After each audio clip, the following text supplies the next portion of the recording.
What's the strongest wood joint? Ask 10 woodworkers. And you'll probably get 10 different answers. Some swear by dovetails. Others refuse to build anything without mortise and tenon.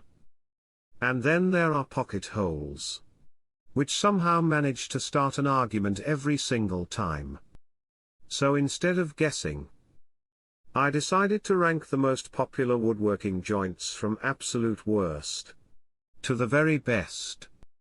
Not based on tradition. Not based on opinions. But based on strength, ease of construction, appearance, versatility, and where each joint actually makes sense. Because here's the truth. The strongest joint isn't always the best joint. And by the end of this video, I guarantee at least one ranking will surprise you. Let's start at the bottom. Last place, butt joint. Let's be honest. The butt joint exists because it's easy. Not because it's great. It's simply one board meeting another board. No interlocking surfaces. Very little glue area. Almost no mechanical strength. Without screws, nails, or reinforcement. It's one of the weakest joints you can make. Does it have a place? Absolutely. Temporary projects. Simple shop fixtures.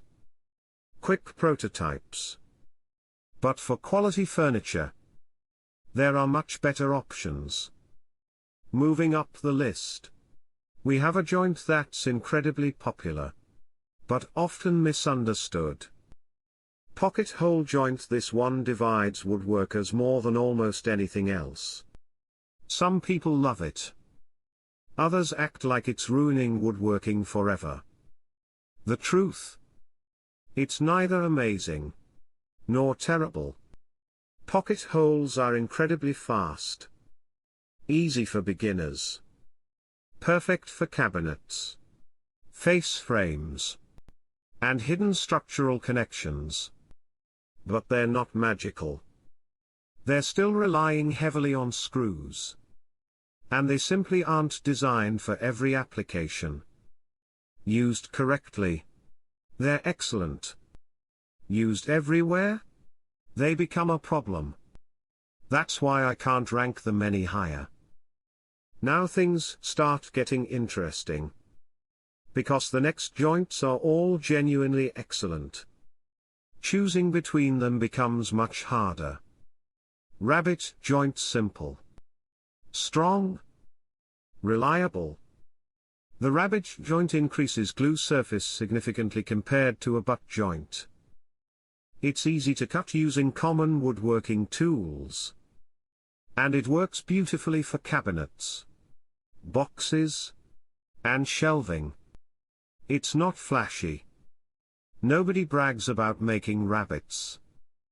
But sometimes boring is exactly what a project needs. Then we move into one of my personal favorites. Dado joint. If you've ever built bookshelves, cabinets, or storage furniture, you've probably used a dado. Or at least, you should. Instead of simply attaching one board to another, the shelf actually sits inside a groove. That means more glue surface, better alignment, greater strength, and much easier assembly.